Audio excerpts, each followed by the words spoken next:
welcome to Talking Bottom Does the Young Ones. I'm Matt Brooks. I'm Ange Pearson. And I'm Paul Tanter. And this episode is a very interesting one because we're going to be talking about the episode called Interesting. Interesting in what way? Well, interesting because that's the title of the episode, and also because it's written by Rick Mayall, Lisa Meyer, and Ben Elton, who are all very interesting people. Interesting because Rick Mayall and Lisa Meyer and Ben Elton wrote it, and there isn't a B because he was so great now. Yes, so there we go. we are talking the young ones. Can't hark on with bottom quotes, but yeah, this is, I think, the strongest episode of series 1. Do you? Okay, it's the busiest like, in terms to compare it to Bottom again, like Parade, biggest cast. Possibly. Maybe Bambi has a bigger cast. Maybe. I think this one probably has the biggest I cast. think it's the biggest cast. I think it's the one that has, obviously we'll get to it, but it's got memorable moments in it that people still talk about today, such as the tampon string and Rick and the little mouse.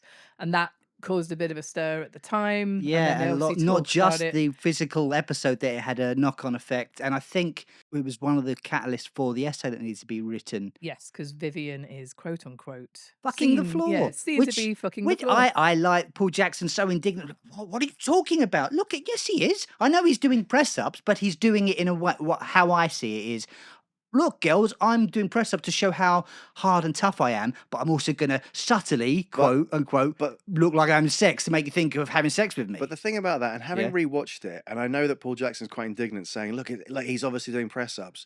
I think Alexi Sale echoes my point here on the commentary on the Blu-ray, which is when you look at it, he does kind of look like he's fucking the floor of it. His hips are going up and down. Nigel Planer says that, right? He's like, well, yeah, I've got to take his side here. They I think, say that he's doing it in a funny way. Yeah. Which, it depends how you want to interpret it, but it is definitely a sexual move. It is funny on the commentary where it's like, the last time I fucked the wife, it looks a bit like that. And, I imagine like a really old guy with a big grey beard saying that and everyone being really uncomfortable in the room. Particularly the wife. No, but I think the thing is, everything's pure to a pure mind, isn't it? And you can look at that and you can think, oh, he just doesn't really know how to do press-ups. Yeah.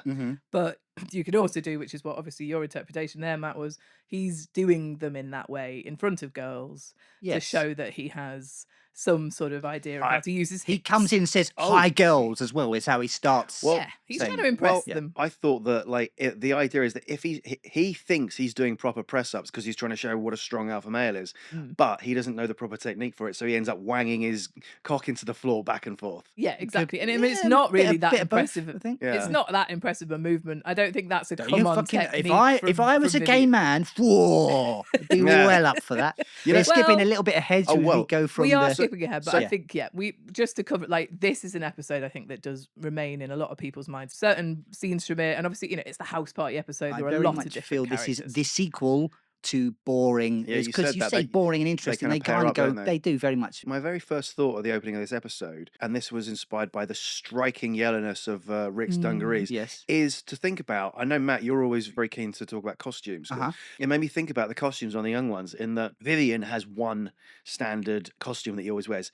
Neil has one standard costume that he always wears. Mike has a lot of different ones, but they're very forgettable. You don't really think of a particular one. But Rick, although Rick has I'd say 4 outfits that have become quite iconic. Yes, and the dungarees is in 2 episodes of as well, and not even for the whole episode of of Summer Holiday. He's in the beginning of it, but the dungarees are very iconic. It's interesting that it's apparently Lisa Mayer's she had them from an 80s photo, and they said that's what we want Rick to be in, which is again like we wanted to wearing girls' clothes. Basically, did you notice as well that now Rick's not in his blazer with all the badges? Jennifer Saunders, the party guest, turns up in that blazer with the badges on. Oh, is it the same one? Well, it's not the same. Well, it's very, very similar, and we don't see Rick's one at the same time. So I thought it maybe was the same. I don't know. The shoulder pads on it, I think, are a bit more prominent, and is it the new romantic look that she's rocking in that? What I think it's either like she could be a potential love interest of Rick, or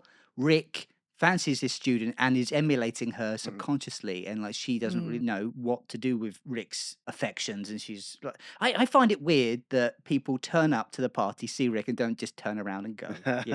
Well, what's interesting is a lot of them are the sociology students, aren't they? And he's invited the professor. Yes. Like the doctor turns up, doesn't he? And he's obviously like this little bit of a. I mean, he's snogging one of them at the in the background. And a bit further. It is So all a he's bit one of those- lecherous, isn't it? Yeah, he's a slimy sociology lecturer, and he's obviously turning up to the student party because he's obviously done that ever since he started the job. And he's like, oh well, they're not like they used to be. These parties. He's like a combination of fucking hell, Mr. McLeish? he's like a combination of Matthew McConaughey's character in Days of Confused, who says, "I stay the same age," and oh no, what is it? I get older, and the girls keep staying the same. Yeah, I keep hearing that quote said non-ironically, like, "How isn't that fun?" It's like, no, that's a bad thing.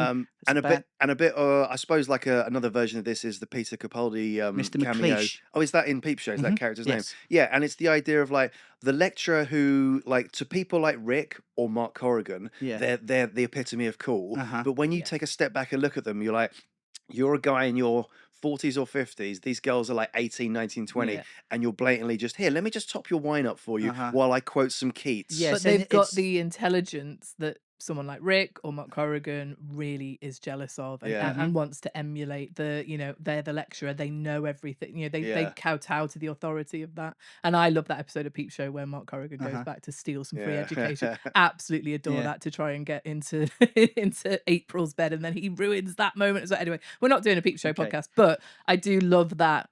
It is very university and quite kind of. I went and studied history at uni, but there was never any like, oh, the lecturer's holding a party for the inner circle and all that kind of stuff. That you studied business studies. No, I studied ancient history. Oh, well, that's all again, business we're not studies now, isn't it? That doesn't work the other way around. No. Invert it, flip it, reverse it. But basically, I think that's, again, it's sort of almost like an Oxbridge / very kind of upper like mentality at universities, isn't it? I know they're obviously meant to be in London, aren't they? So Scumbag College, it's in London. They do say Scumbag College London. Yes, Bandy, it is. Yeah. Yes, but Scumbag College, it feels like incongruous to me that is happening in that college. Yes, but obviously it feels like they're the odd ones out in that college. But if it's called Scumbag College, no. Yeah. Now, but people would come to house party if people were like, "Oh, I'm having a party this weekend." They would come because they'd expect there to be, a chance to pull some birds or some free booze or whatever. And as you say, when you walk into this party, you've got Rick doing his, foreshadowing Richie with the, hang on, we can't turn that on for another 3 minutes. That's you're too early. It is, isn't it? I very much agree. That is so insufferable. Funny.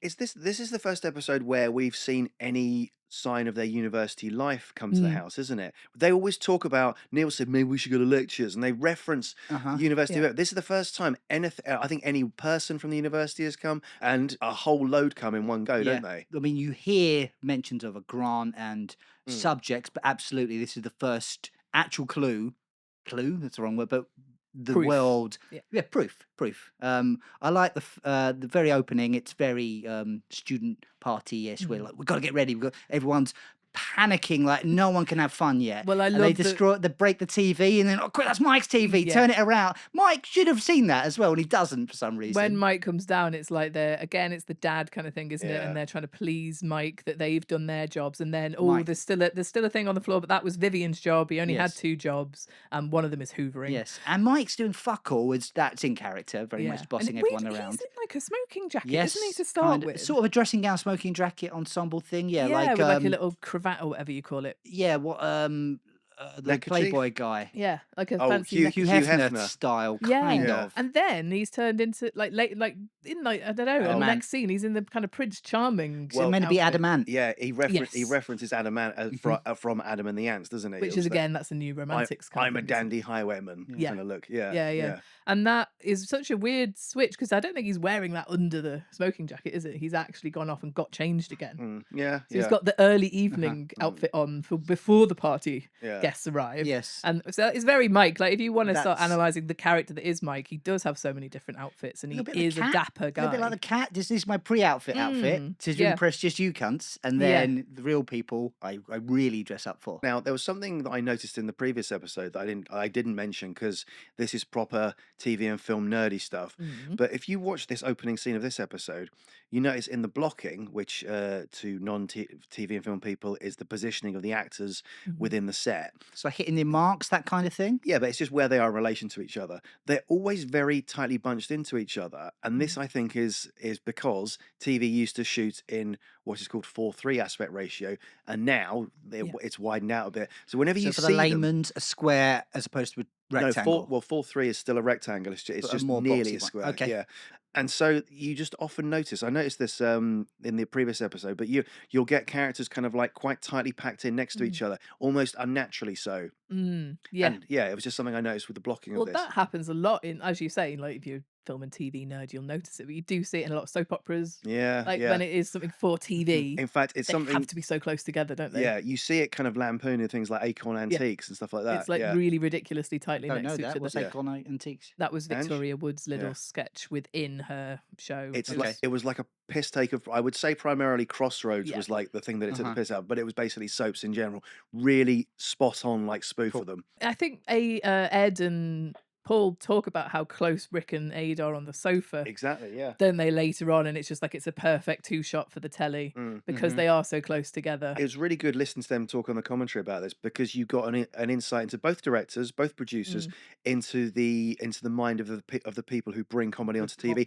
and they're talking about the way it's shot, and they were saying often we want to hold on the wide shots because we want to see, you know, all the people. You know, you want to see the two people on the sofa there, maybe with Neil or Mike in the background. You want to see them all happening. What you don't want to do is go in for a close up on a face because then you're missing everything else. Well, because they're so physical, aren't they? Yeah, You know, like like- before you know it, Rick's on top of the sofa. Like Obviously, we're jumping ahead to Flood here. Like that's from that. Oh, isn't it? I'm Yeah. thinking of Flood. Sorry. The are, okay. commentary for it's- this episode is Nigel, It's Alexi, and and Lisa. Lisa Meyer. Sorry, and you're they right, do yeah. mention, I think Nigel mentions that we look a little bit under rehearsed in this one.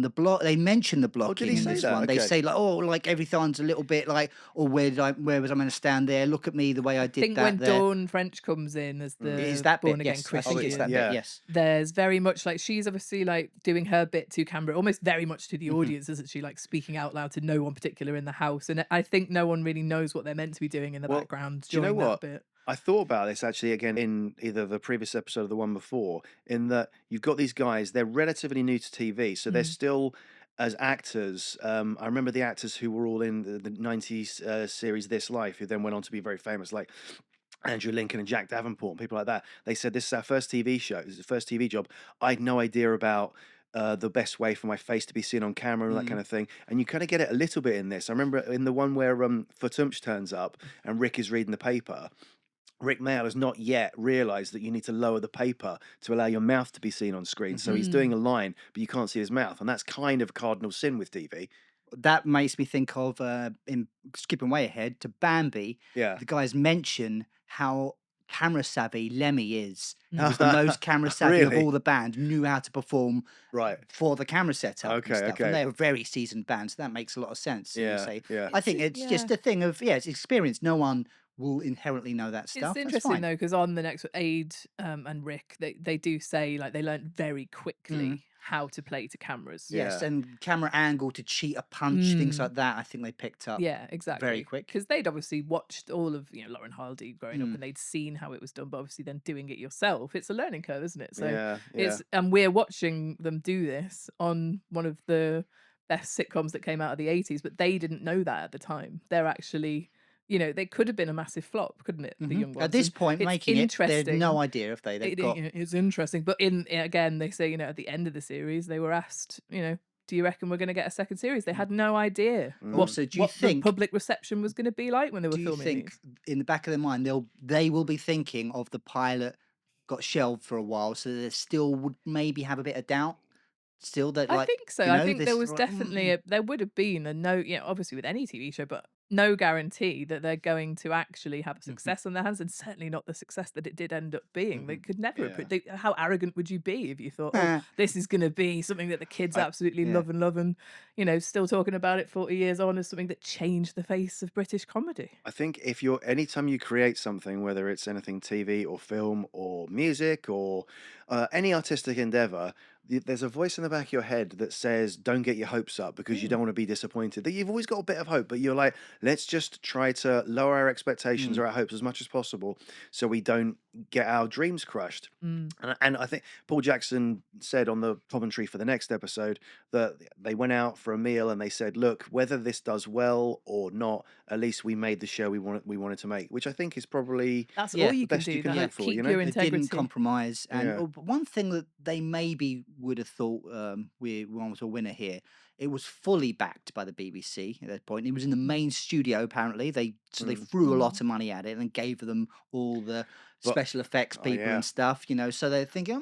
maybe. I know, but those factors as well, if I was in their position, would have me going, fucking hell. If this fails, it's a big failure. We're getting what, 50% more budget than any other sitcom to make this. That's right, yes. It wasn't twice as much. It was 1.5 times. So, like, what pressure do you have on your shoulders in that instance? We get back onto the plot. Anyway, all right.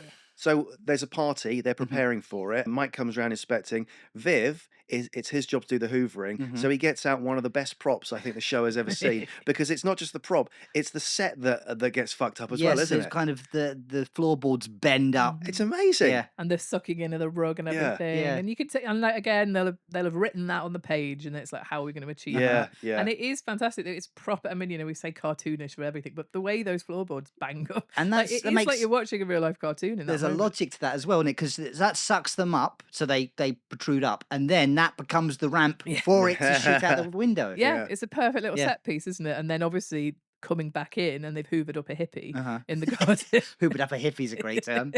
Hoovered up a hippie. Hoovered up a hippie, who's basically another version of Neil, which makes me wonder is there somewhere else in the city another house with a very similar group of housemates, a bit like that scene in Hot Fuzz when they all walk past each other. I was going to say in Seinfeld, there's one like that as well. Well, I mean, I get on the commentary, it is that Neil bumped into himself at Glastonbury, right? Nigel Planer bumped into someone dressed as Neil when he was at Glastonbury. Okay. But then that doesn't add up for this, does it? Because that would have happened before the second series, wouldn't it? Because this hadn't gone out yet. But Neil was a pre-existing character. I guess so. Yeah, maybe someone was just a super fan. It doesn't add up, having seen them in live, like seen him do the Neil character live. Yeah, maybe it's that. But that guy who plays him, Mark Jewison, was Rick and Aid's uni housemate. Oh, that's nice. He was in, I think, one of the housemates in the quote-unquote prototype Young One's house that Ben Elton eventually moved into. I didn't think of it as there's another Vivian, Rick and Mike.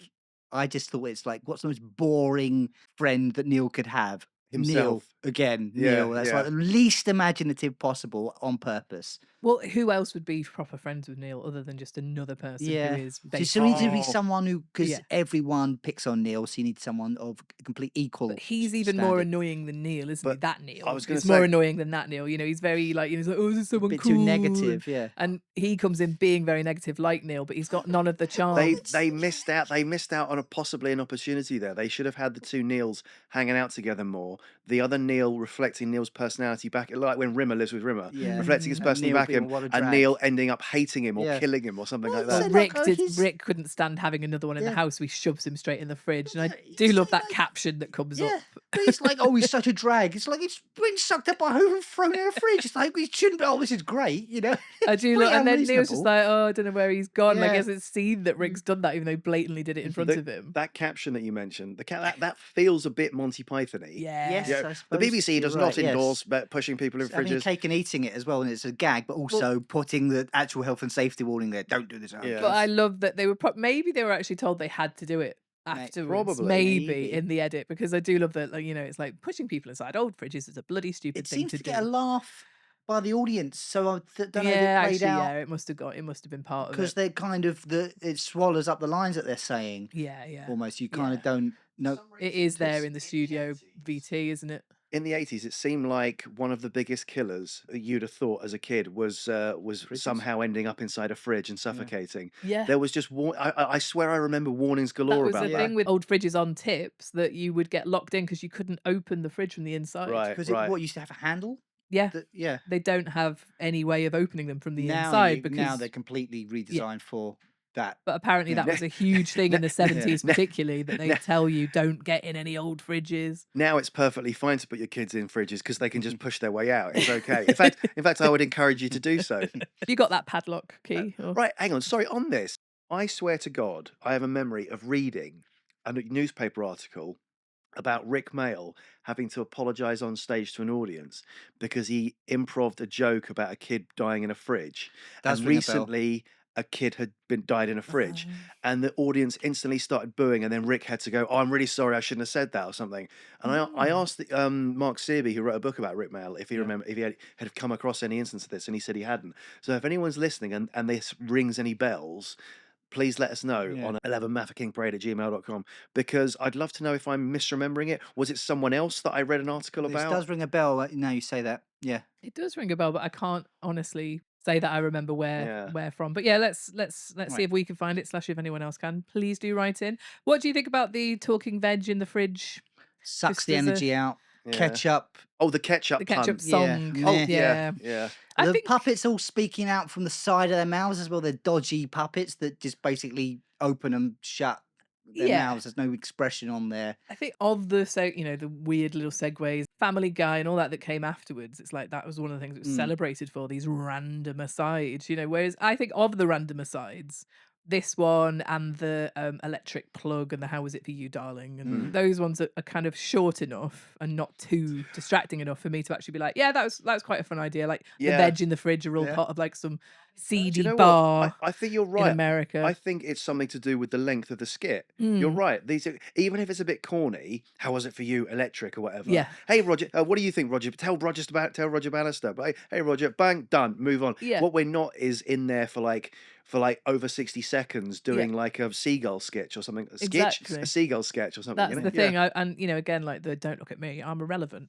Like I really like that one because it is just quick and it's stupid. So yeah, I mean, I don't love this one, but I thought the props department and the puppetry within that, like the creation of that as an art in the fridge, it's quite a fun setup, isn't it? Yeah, I suppose it's grimy enough. It feels very Young One's style of the filth in the fridge. Exactly. I misheard what the broccoli said for the longest time. And he's cauliflower? Like, is it broccoli or cauliflower? Is it Maybe it's a cauliflower? cauliflower. The bit like you want to have some time with me. It helps you forget it, or something like it helps you forget. It's something like that. I thought he said it helps you fart. Helps you fart. Yeah, Forget it. Right. No, it is just helps you forget. Helps you forget. It's like he stumbles on forget because he's forgetting what he's saying. What is the joke? The joke. Okay, yeah, but not a fart gag. it was a fart So gag. something that they're putting out, which I feel is something that Richie would have approved of in Bottom, is using cornflakes for nibbles. Just put out a little bowl of cornflakes. Yes. I love it. There's only one each. One each. So like they've added up how many party members are coming, and imagine, if someone doesn't turn up, oh great, someone can eat too. And that's very Rick Mail's character. Rick is very much that he doesn't really care about the party goers having fun. It's all about this. He used to be perceived as being cool, I suppose, and so he's treating this as kind of like a military operation. Well, we really get to see Rick's inner stingy bastard in this one, because I love that he hides the bottle, doesn't he? Yeah, so is that Scotch? It's either Scotch or wine. I think it's a Scotch. I think it is like a whiskey. Oh, really? I thought it was just a bottle of like cheap wine. No, it looks I like think a proper it's bottle of Scotch. It looks Okay. nice. And then then they're like, oh, we could, can we have a Get drink? stuck He's like, into oh, you that changed your lot. mind. Get stuck into that lot, and it's one tiny can of Heineken with three cups. Yeah. I love and that. the look on their face, like, oh, okay. But also, they're tight bastards turning up without any booze. Like, That's if you true. turned up to a student house party, I would go armed with what I was planning to Maybe drink. one of them has a bottle of wine, maybe. The lecturer has turned up with alcohol for one reason and one reason only: to get girls drunk. Yes, that's true. So it's odd that he kind of hands it over, isn't it? Because you think he'd be the one who's in charge of that. But I just love the way Rick hides it behind that like board in the kitchen, and it's so shittily hidden as well. Rick shifts straight away into his usual "I want the approval of the one person I perceive to be the alpha male here," which is the lecturer, isn't it? Yeah. Sometimes it's police, sometimes it's And he says, someone like, else. his trousers. You notice my trousers? I've got the same trousers as you, he says. They're not trousers, they're dungarees. So I can't imagine that lecturer wearing a pair of bright yellow dungarees. That's a bit God, So that weird. guy, we should say, that is an actor, Nicholas Ball, I think his name was, or I don't know if he's still alive. He played a TV detective called Hazel. which I think it was like, which whatever the equivalent of Swallow was at the time. And also, apparently, he was voted TV's sexiest man 1 or 2 years. Lothario in his own way, yeah. The actor. I don't know whether he knew anyone in the production, that's why they got him in, or did they get him in because he was that? I don't know. Kind of, because he wasn't a comedy actor. No, he was drama. Yeah. Right, so just before the party guests arrived, Dawn French turns up as a Jehovah's Witness, door-to-door evangelist. I think is a technical to push term. God on people, basically. Yes. Yeah. Now that I don't think is really a thing anymore. It used to be incredibly. What people turning up, sticking their foot in your door? Yeah, well, it used to be much more popular, or at least more parodied in. I think you didn't. You got, I think, a lot more people coming on the doorstep and asking to come into your house a lot more back then. Whereas I think now, like, the most I ever get is like a leaflet, like, pushed through. I don't think there's many who are actually knocking on and saying, "Can we come in for a cup of tea?" But then again, I go out. I don't know if it happens during the day. I recently had some guy stop me in the street and the manner in which he stopped me was deliberately designed to make me think he was about to ask me for directions. Right. So I stopped, and then he switched into, "Did you know there's a church up here? Would you like to cut?" And I'm like, "Oh, okay, I've fallen for it. Yeah. I should have just looked away and carried on walking." Jesus Christ! You should have punched him in the face as he walked in that very Rick Mel style. No, well, I mean, they've got to have their tactics, haven't they? Rick's mannerism when she turns up, he's shitting himself, and he's like, "Oh no!" I do like the Dawn delivery of all that, but it's not. I don't know. It's really weird. Know his name, Smartars, if you don't believe in Jesus. It's kind of. I get. It's kind of a foreshadowing of not that she was that pushy in the Vicar of Dibley. She was a very that's a good point. happy vicar who didn't push religion on anyone in that, did she? Yeah, it's an interesting one that she's got that Christian vibe. Isn't maybe. it interesting? It's Dawn French and Jennifer Saunders appearing in this episode, But yet separately. not together at all, and only just miss each other. She dies by the sandwich moments before Jennifer Saunders comes in. We should pause and talk about the sandwich. All right, what is it she sits on that makes a noise and she's like, "Oh, I've sat on something weird." It's the henna.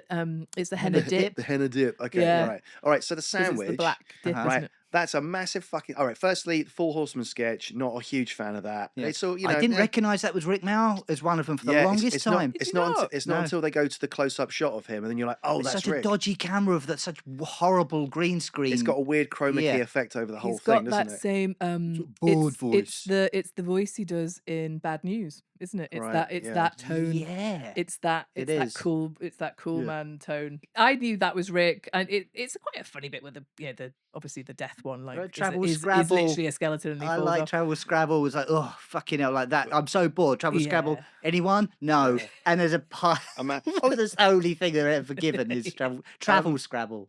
That whole bit felt a bit Goddo-ish, I suppose, because it was people waiting around in a odd hinterland. But yeah, so Nigel playing they're hinterland, in like a wasteland. They're in the seminal space above the house, apparently, where a giant sandwich is going to fall and crush Dawn French to giant to Dawn French. Obviously, Nigel playing his famine, which is the joke in that he's hungry all the time. He gets given a tiny ham sandwich, which is tiny to him, throws it down. It's actually massive to us.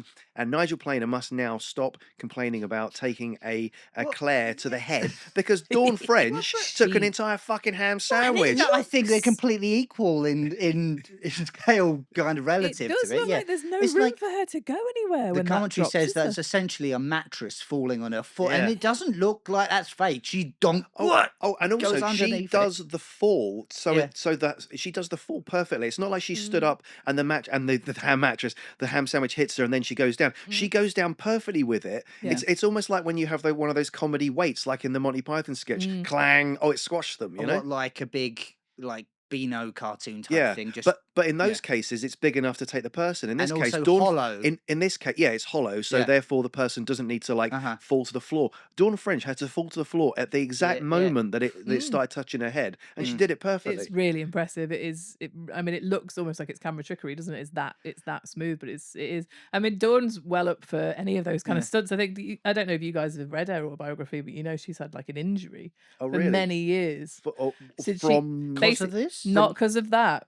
Obviously, everyone knows that it's not from the filming of the TV show of Vicar of Dibley when she jumps into the puddle. Obviously, I'm going on a massive sideline here, but the tangent. But rehearsals. Basically, she was invited onto the Paul O'Grady show on Channel 4. Yeah. And they asked her, Alan Partridge way, let's recreate the puddle. Oh, God. And here it is. We've got a puddle for you, Dawn. Dawn, will you jump in the puddle? Like that kind of thing happened. If she'd have gone no, that kills the bit, doesn't exactly. it? So Dawn said yes. And I'm assuming, and because this is the first time she's seen it, she's not rehearsed jumping into this Exactly. before. So she doesn't know what's in there, if it's safe. Exactly, how deep it was. And apparently they had some kind of, like drop for her to fall into this water and then drop and then into basically a crash mat or whatever. And she's quite short, but she really fucked her knee, her entire leg went and buckled, and she still suffers. Did she sue from that? No, I don't believe she did. But she's taken. But what amazing! What I'm saying is obviously any of that crew. I think look at Aid, look at Rick, look at all of them. Yeah. Get on the horse, do the jump, do the jump. But they were a horse and a jump.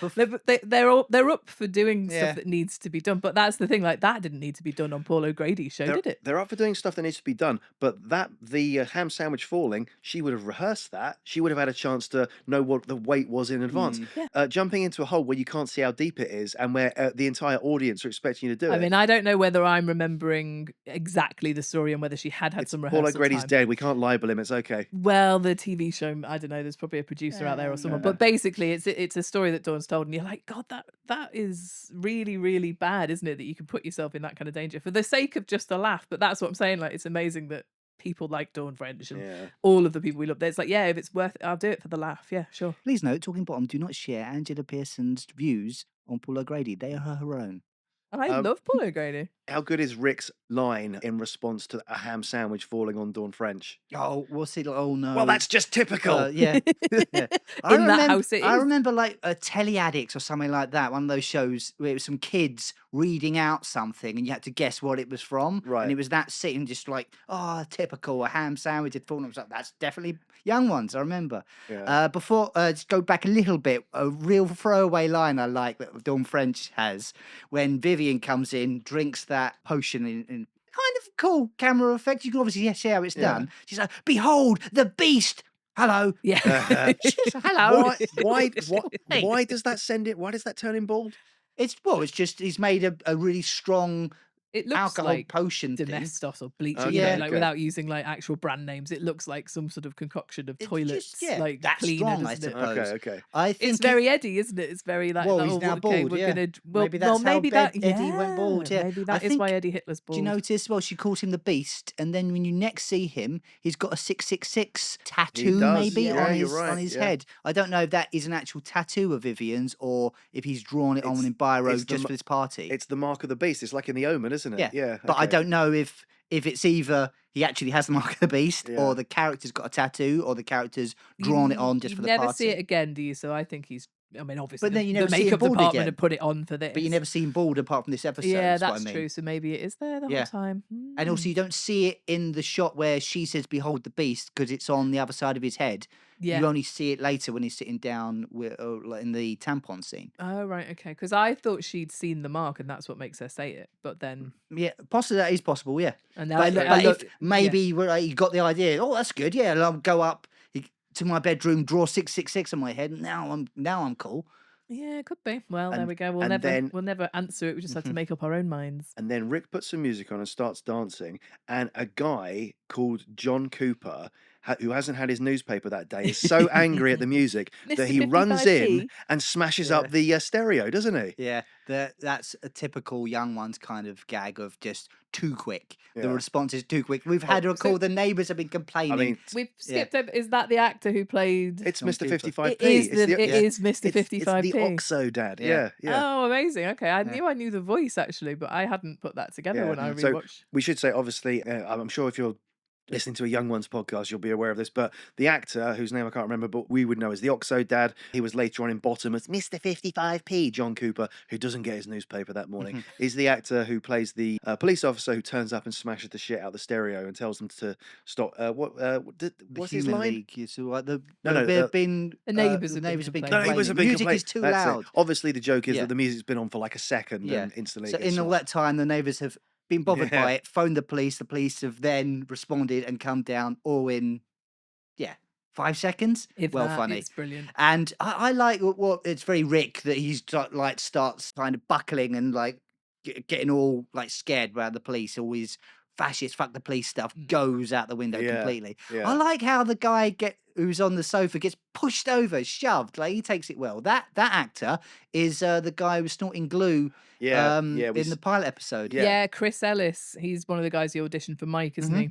And he's with Jennifer Saunders as they come in. And then we should also say, and it's quite a few, soon to be in Bottom. We've got Cindy Shelley. Yeah, we've got Kate, the lesbian. Yes. Yeah, she played Kate in Bottom, and she's the student Rhiannon in this one, isn't she? She looks really good with all that new romantic makeup, doesn't she? Like that proper suits her. Yeah, exactly. I think Rick should have bought her a Coca-Cola in good faith. Yeah. She's also in the next episode in Flood. Yes, she is. Yeah, she's in the DJ. She's in the radio station. So Kate is one of the lesbians who don't succumb to the sex spray, for anyone. No, but I think familiar. does she succumm to Dr. Morrison's advances? Is she the one who's snogging? I think it's not her. I think it's the blonde. So you know who the other one is? I think she's. I know she's now in EastEnders or still in it, but I think she went on to play Shirley in EastEnders. And now I think we'll have a word from our sponsor.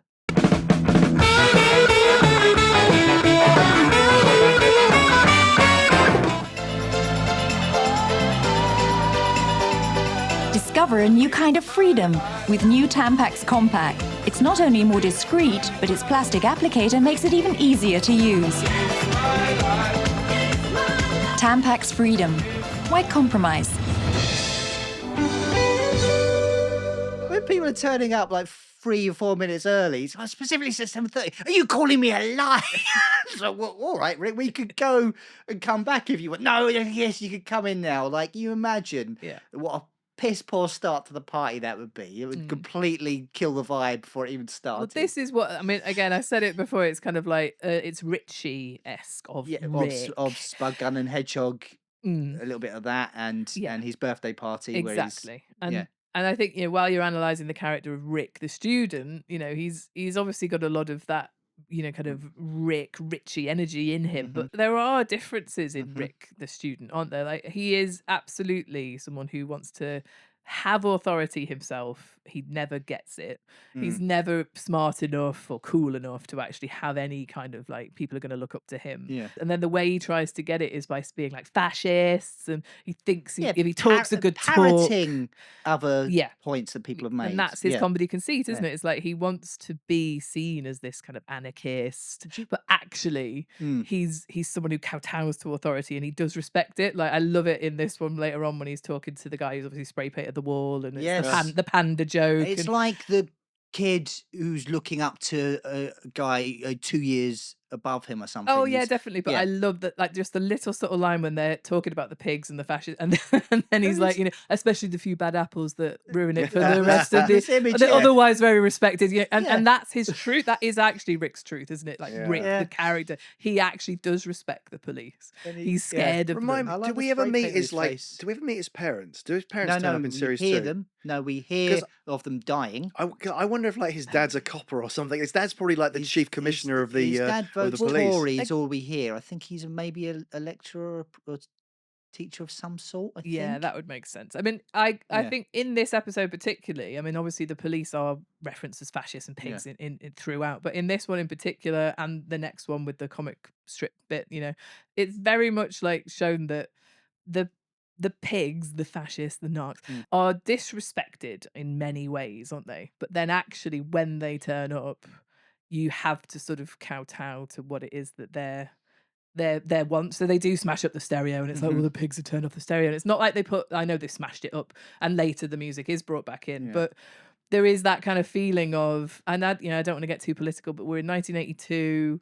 There was a lot of, we've got to kowtow to the Thatcher's Britain, all that kind of stuff. And like, I think that's what they're trying to say, isn't it? It's like, we've got the students who are trying to rebel. We're a few years away from the Brixton riots. Yeah. We've got a lot of tension. There's tension there. And it's there in the comedy, isn't it? The tension is played out for laughs, of course. It's not like a serious show. But, obviously we had in the previous episode where we've talked about the speech from the guy who is obviously very racist in his intent, and that is something they're trying to get across in the writing in the young ones, isn't it? And that's that's why it staggers me when people think, oh, there's no politics in Rick and Aid's work. There is ridiculous. People, you've completely missed it if you don't think there's any politics. And it is for the joke, and it's for the laugh, and of course you want to laugh these things off. But it is interesting in this one in particular. Like, there's Vivian says, "I'd quite like to join the police," doesn't he? And Rick's like, "Shush," you know, like, and it's so. I mean, Vivian is the kind of person, I guess, who would either go into being like a yob or he'd be in the police. Oh, yeah. You know, he's into violence. Or adopt. Rick could have a moment later on, 2 years after the young ones. Rick would be like Malcolm McDowell's character in A Clockwork Orange, who all of a sudden he's walking down the street and he sees the guys who he used to know as thugs walking down towards him, but now they've got uniforms on and they've got power, and he would shit himself. Oh my God, Vivian has got the power of arrest and he can beat me up and nothing will happen to him. That's what would happen. Yeah, probably. I mean, unless he's like drunk himself to death on the bleach or whatever. But yeah, it's anyway. I just found that it's very interesting and interesting how that is a recurring theme. Actually, one word: tampons. I was going to bring the tampon up now. Yeah, we've skirted you got me a over little that. present. Yeah, so that I loved first. Oh, what a great bag! Snatches it from her, and that she's is too polite to stop anything. He does fancy her, doesn't he? Like, I think that's part of it. I guess. Yeah. And then it's like, oh, you've bought me a present. That's so nice. He's flirting. This is Rick. This is Rick flirting. Okay, but he fancies her. But he's flirting like an 11-year-old boy, isn't he? You know, like, hey, let's play. You know. Yeah, exactly. He doesn't know how to flirt, but that's what he's attempting to do. And so I think Rick going through the bag, all like a child. Vivian's next to him, sort of smiling and laughing. And I think he's fully aware. Oh, do you but think? Certainly be a medical student, and he at least would know what a period is. Maybe he's an idiot as well. So obviously, I think he's finding it funny how badly Rick is doing here. You know, you can tell from the audience reaction. This feels like he was kind of pushing the envelope a bit at the time. Apparently, they even had, I believe, the contents of the cup were supposed to be red, like red wine or something. And apparently, what was cut or what was not allowed was to see the expanded red tampon being pulled out. It comes out. You can barely hear it because it's drowned out by laughter. Oh, it's gone all big. Yeah.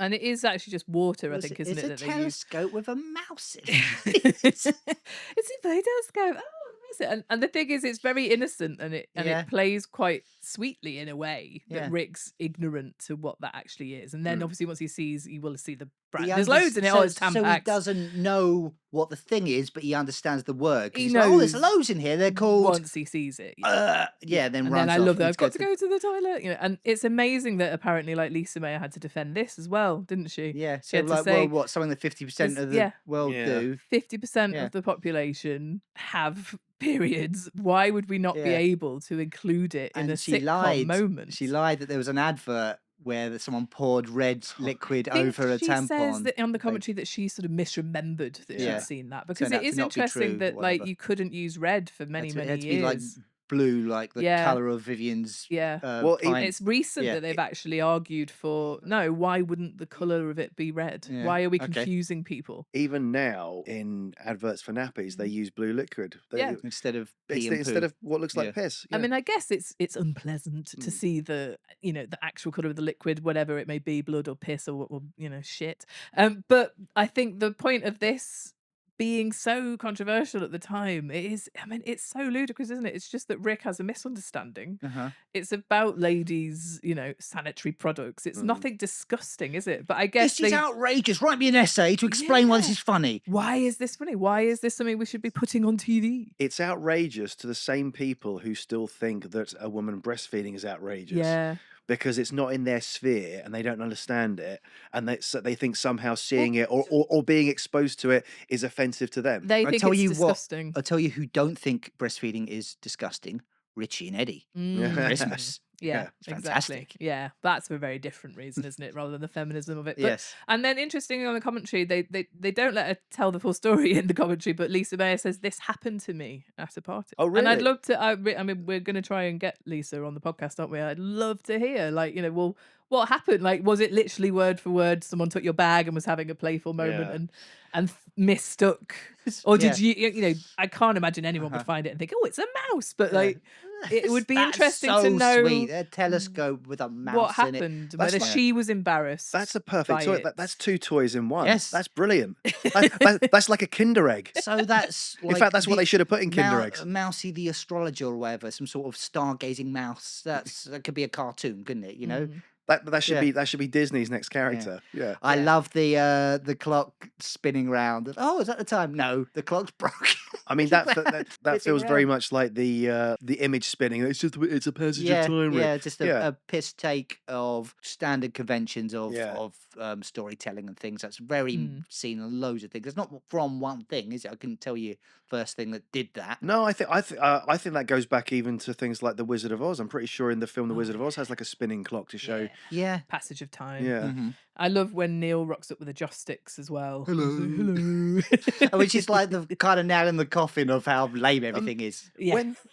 When this princess turns up with horses and that, it's Cinderella, isn't it? Oh, it's Cinderella, right? Just after Did you not Mr. get that from the Pulowski. pumpkin? No. Sorry, I got the new that. Pulowski tries to get in, and then the Cinderella lady comes in while Mike's outside. I got that later on that it was Cinderella based on the Mike's carved her, she's turned into a pumpkin. Yeah. What I didn't get was why. Did I miss a reference of why Cinderella was turning up in the first place? Oh, it's just madness. Okay. Yeah, okay. and he's dressed like a prince, so there's a little bit of a misunderstanding of that. Now, Also, why Cinderella turned into a pumpkin? That's mixing things up completely, isn't it? She wasn't a Well, pumpkin the who turned carriage into a human. should turn into the pumpkin. Yeah. not Well, her. I mean, they're not following logic, are they? Or the What? actual stuff. What? It's just part of the So he's daftness. hollowed out a person. That's fucking horrific. He's killed her. Did you hasn't notice he? that after he ushers her in, he turns to the camera and is clearly about to do a line? Yeah, and then we cut. Yes. Well, I didn't notice that until the commentary pointed that out. No! Yeah. As soon as he turned to camera and then we cut, I thought, there was a line there. I think that he's got kind of cut out. sidelined this episode. It feels like there's the least Mike from any of the show in this one, because he's basically doesn't do any housework, and then he goes up with the Cinderella woman, and then he's. I mean, he is there. He talks to he's Tommy away. Balowski, doesn't he, a bit, and then he comes in. I mean, he's in it as much as Mike is serving the plot in it. He's there for a few little like random sideline, and like he's the only one who's got a girl in his room, hasn't he? I guess. Yeah, real girl this time, not blow up. But is it a fantasy?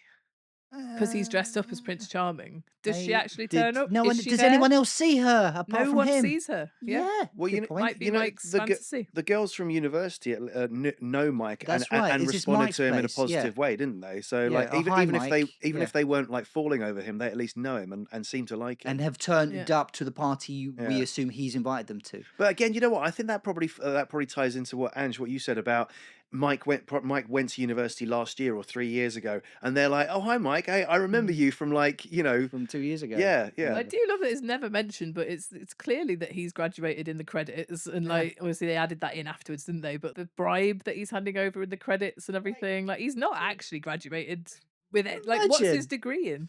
how dodgy that is. Like, I've got to pay you during the ceremony while there's so many witnesses there. That's fucking well funny.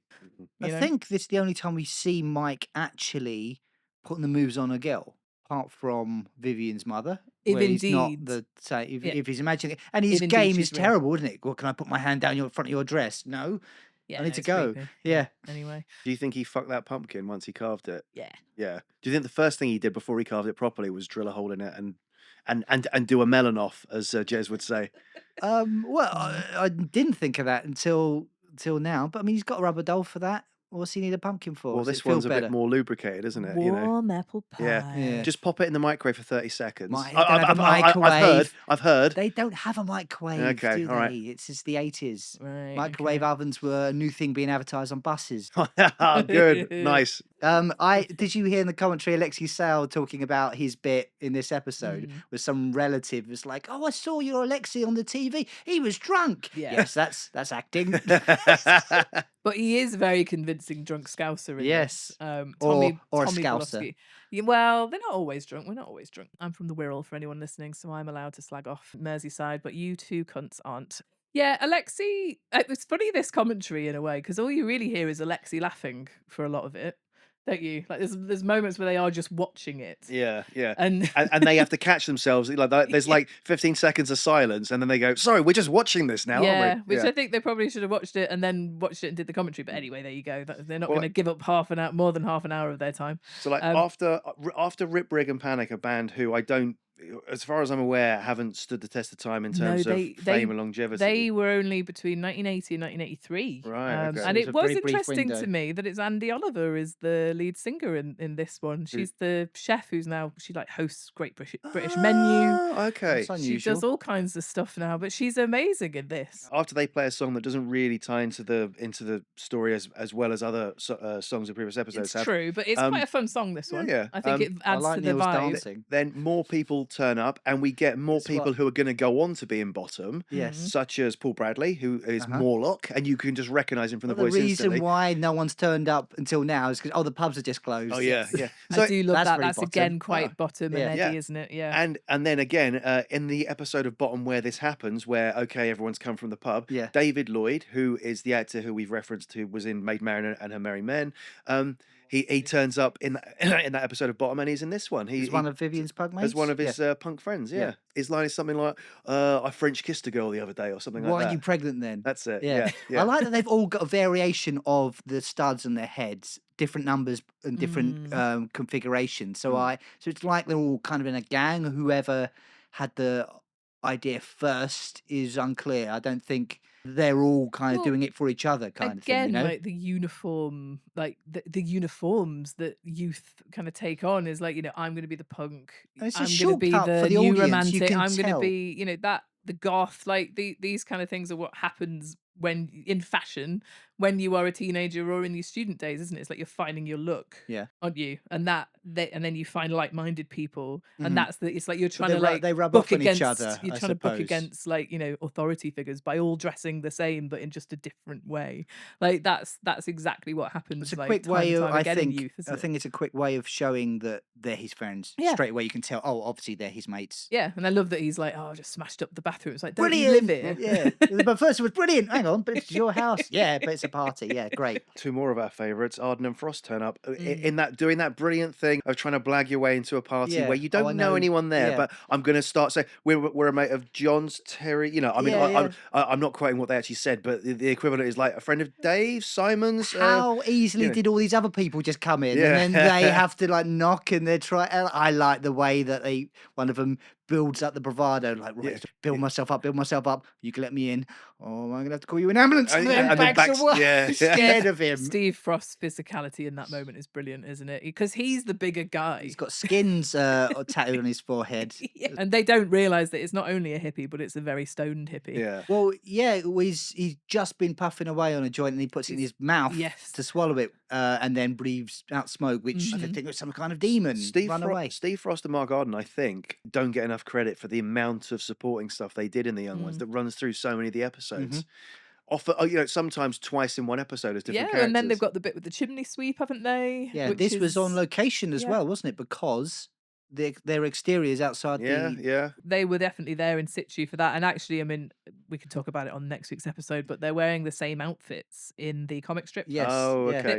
So they must have filmed it on the same day. Possibly, yeah. I think you're right. I mean, or they're just in the same outfits. You know, it's the chimney sweep, or they just put the clothes on again, which is also obviously possible. Yeah, we know this will fit you. Wait a second. Are you saying we can wear clothes more than once? No, the budget doesn't allow it. Did you recognise the chimney sweep is the same boy on the cornflake packet? Oh, is he? Okay. That makes sense. Well, they must have filmed it on the same day. Oh, in that, I wonder if he's related to like Mark Arden, or is it another relative of Paul Jackson or something? I mean, it could be. I feel like they would have said that. They didn't say, did they, about the little girl and him? But yeah, I do like the little chimney sweeps. Like, I've been stuck down there since late 19th century. Does anyone know who the guy was who played the nerd from the entertainment committee? I feel like I should have known who he was. The guy who's going around. Yeah, do you know any good jokes, lads? Collins. Yeah, hang on. Obviously, bullying's never funny. Yes. Well, it is. Yeah, he fucking deserves that smack, doesn't he? It's like he's got no less social awareness than Rick to walk up to them lot. Do you know what? Hey, chaps. Actually, they should. I wonder what he would have been like interacting with Rick. Yeah,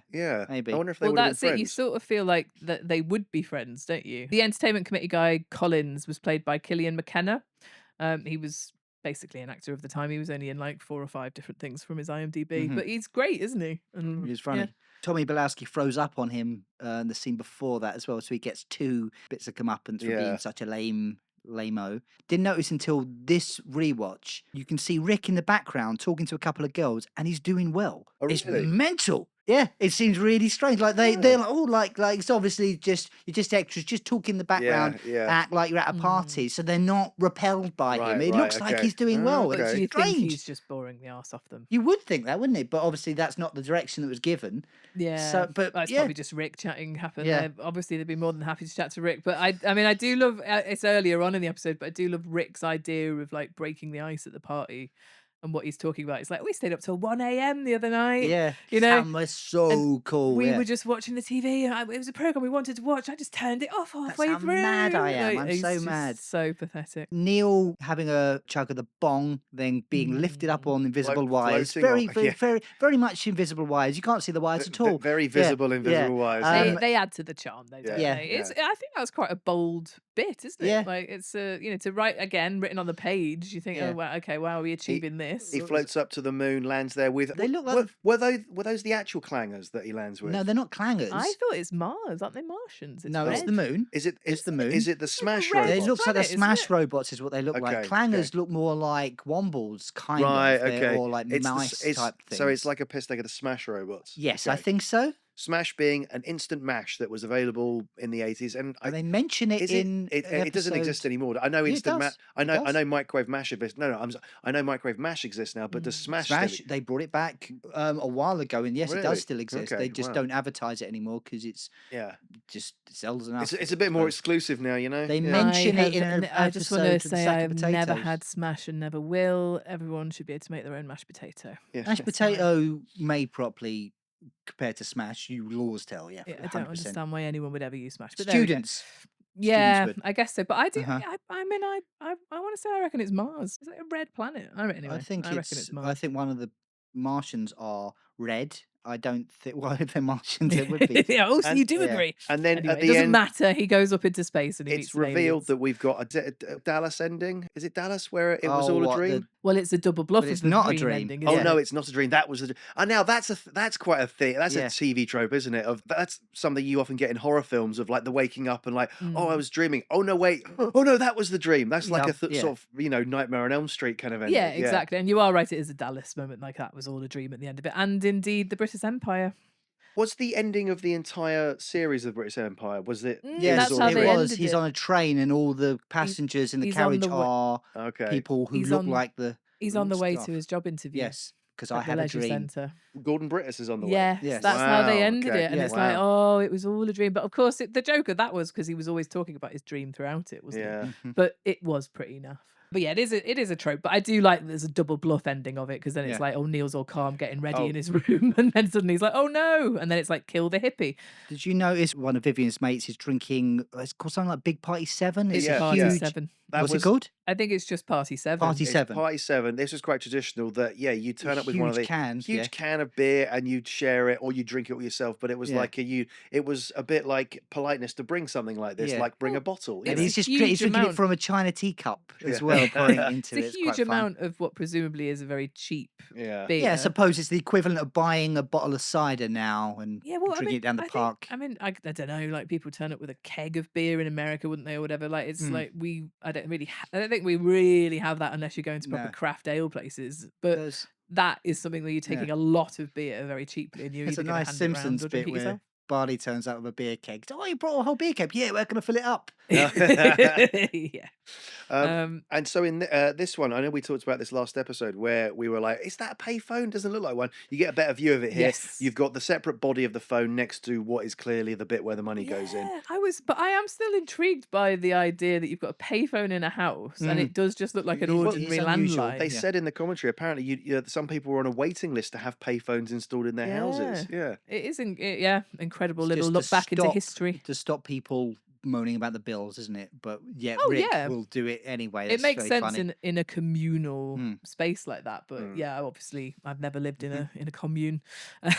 Thank God. Why would you want to? Unless you're in the young one's house. Would you want to live there if you got a chance to be the fifth housemate?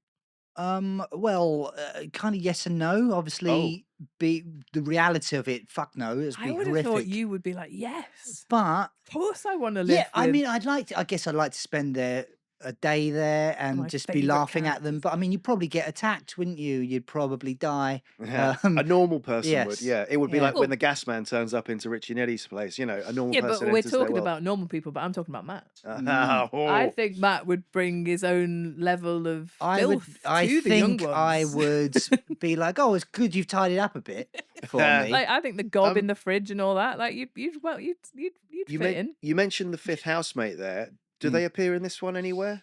Yes, Where? they are sat around the chairs when all the guests are there. I think they are there when they're getting ready. They're not massively prevalent, but I think they are there in the corner when you see the sandwich being used as a bit of sofa. I think they are there. Sorry, actually, that's another really good thing about that sandwich. It gets used as basically a sofa, like a big beanbag for people to sit on. I know. Yeah, even though like Neil's freaked out by the fact it's made of meat. Who do you reckon? Do you reckon that's still that's in a prop buyer's loft somewhere or something? No, like it that? rotted away by now. You reckon? It wasn't actually meat and bread, man. No, but you know, like mattresses can rot. I mean, but yeah.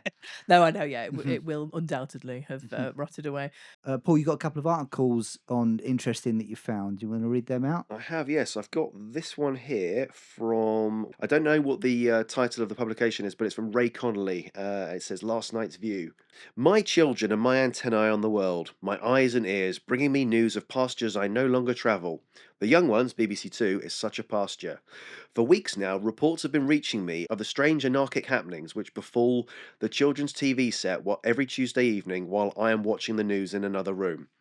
Last night, I tuned into my antennae and watched with them. The first response was surprise that they should have been amused by so much about which they know so little, because the young ones, with the playfully ironic titles stolen from a saccharine and sawdust film of 2 decades ago, is very much a collision of styles and youth culture.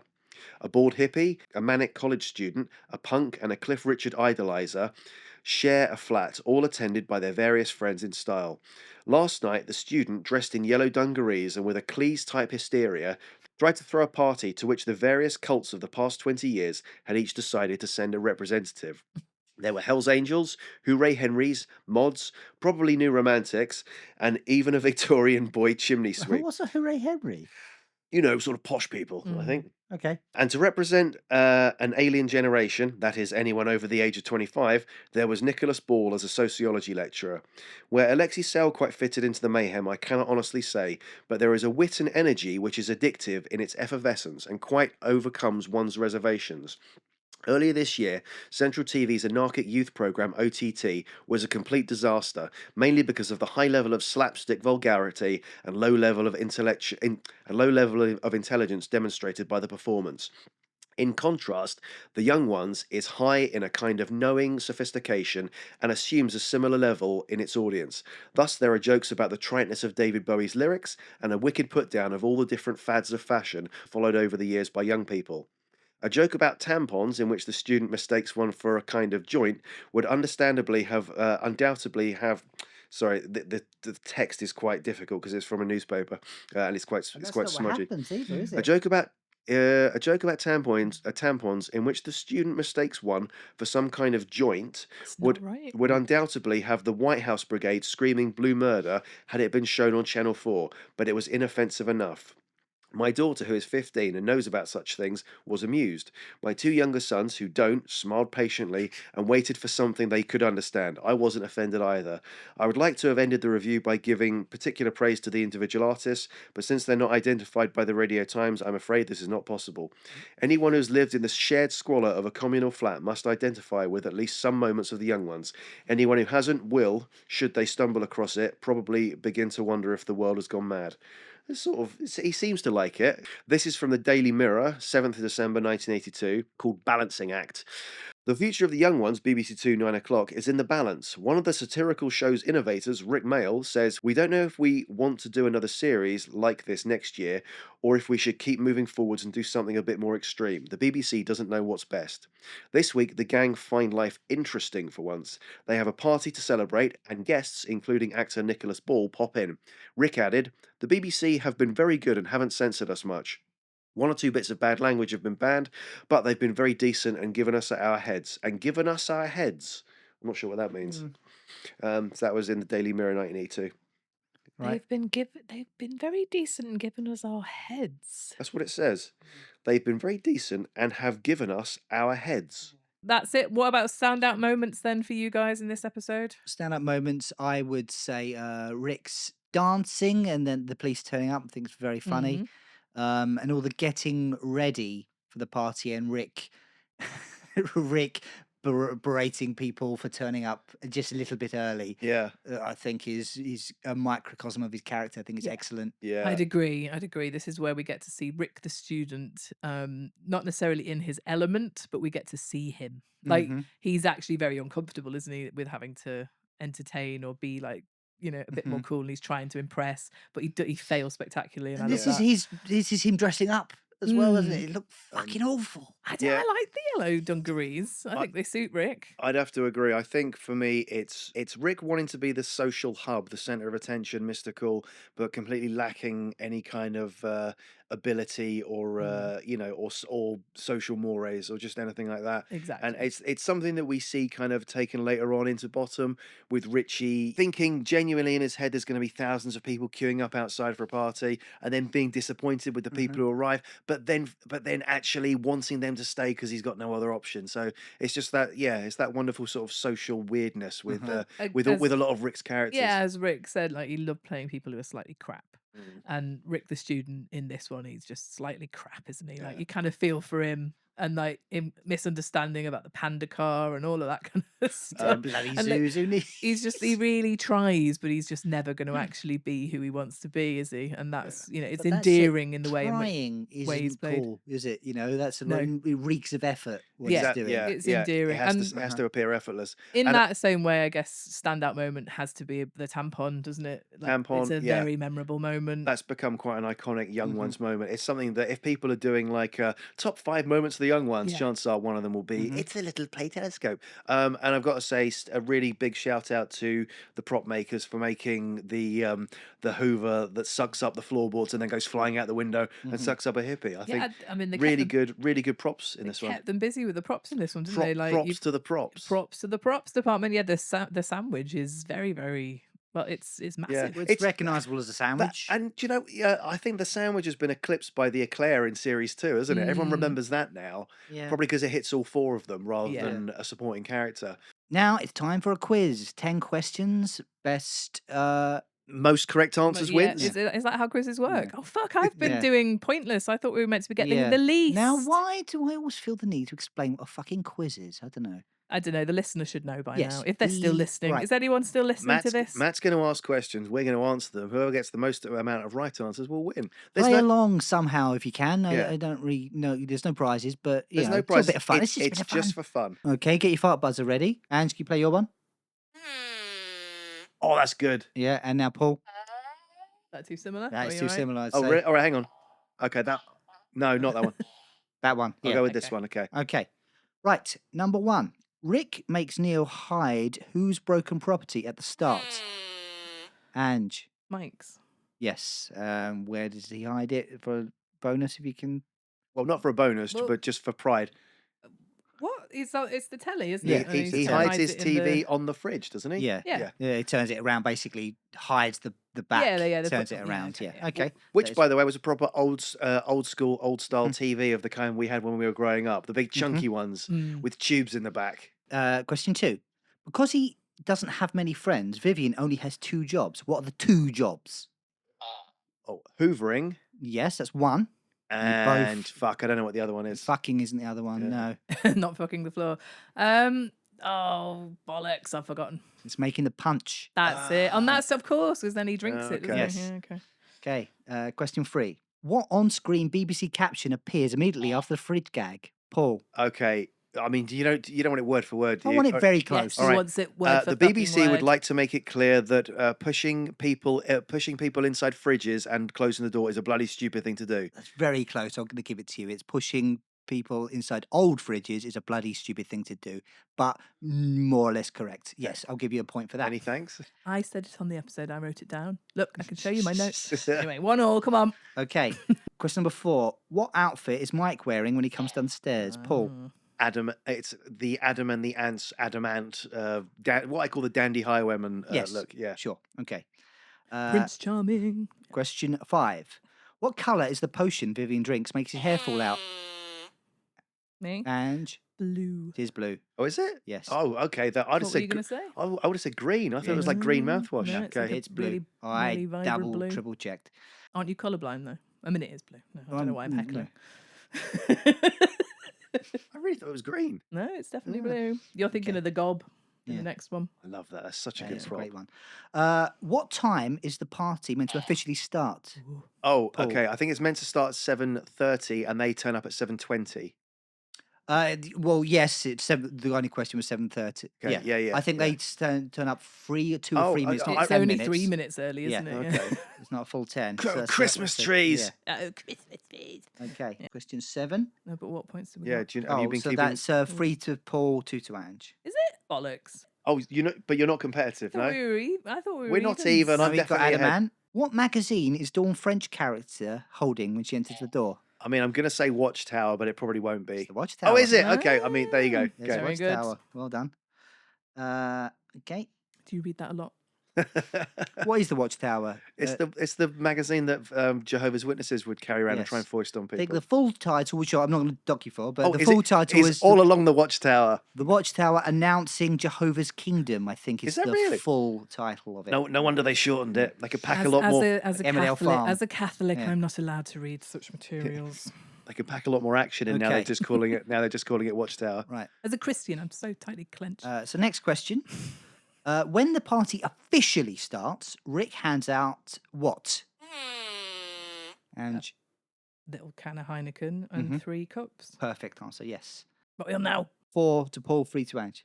All right, Reece Shearsmith. What are we on now? It did I'm, sound turn- like I'm, Rick. I'm channeling Reese. Okay. Yeah, what does Neil refuse to buy for his lentil nibbles and why? Ooh.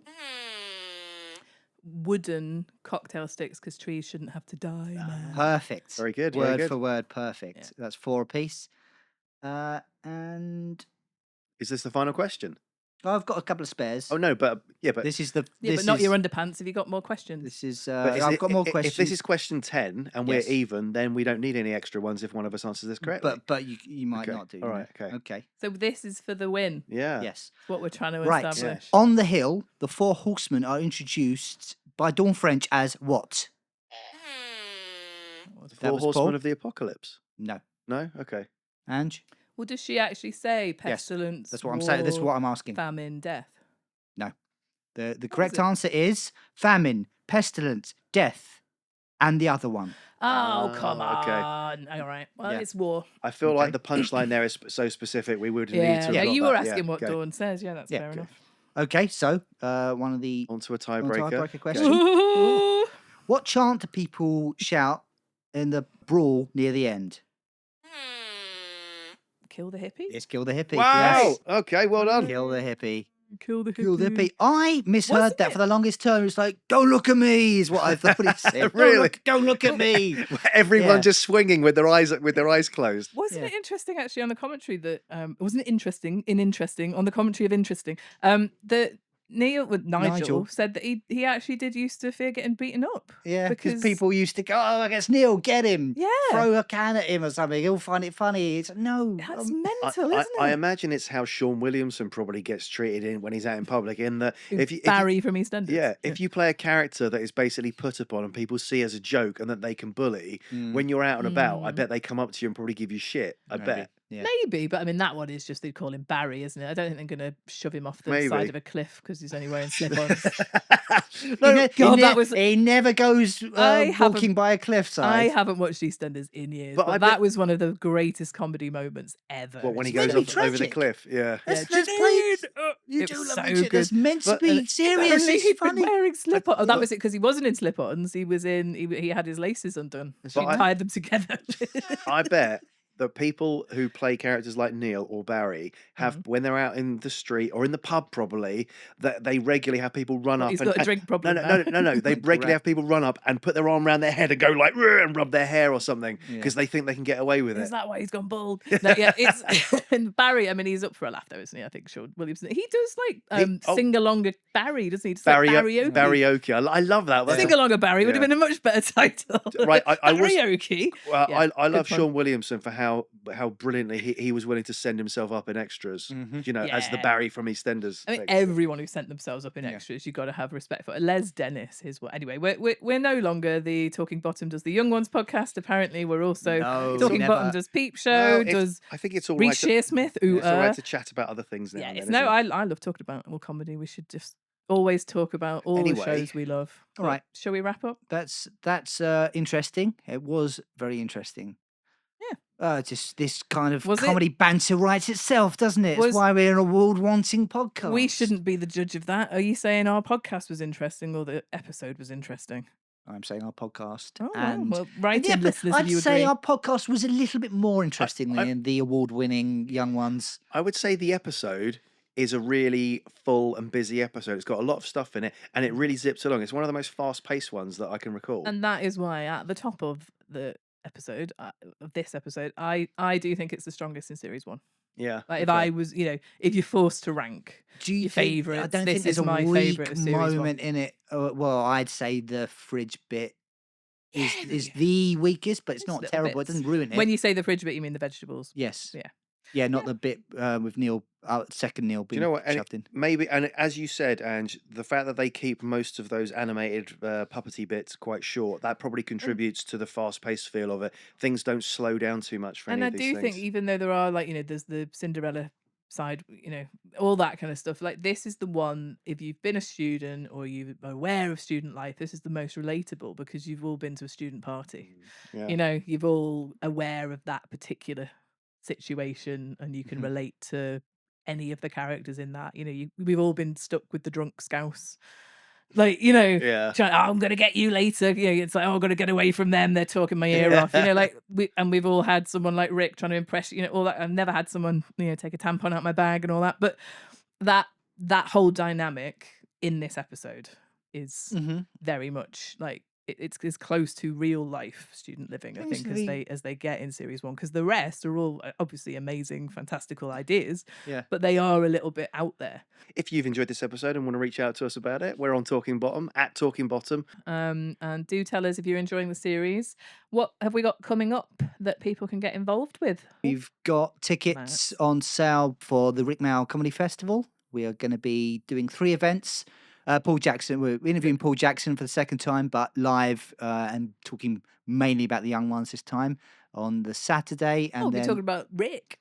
Well, he's in the Young Ones. He's it's one the of Rick Mail Comedy Festival. We'll talking about a lot of Rick stuff. And the Young Ones. Then we're going to be having a screening of Happy Families with a Rick episode. It's the one where Rick was in it. Yeah. I'm not too familiar with Happy Families at all. Well, this is why it's going to be very exciting, because Happy Families, I believe, never got a repeat airing, and it's been out on sitcom. There were a lot of famous people in it at the time, like Jennifer Saunders. Aid was one of the main Helen guys Lederer was in it, Rick is in a particular one, and that's the one we're going to be screening. Sure. And a pub quiz on the next day. And a pub quiz on the next day on the Sunday. Yeah. And the book. We've got a book out, but it's not about Young Ones, it's about Bottom. Right, well, see you next time. Bye.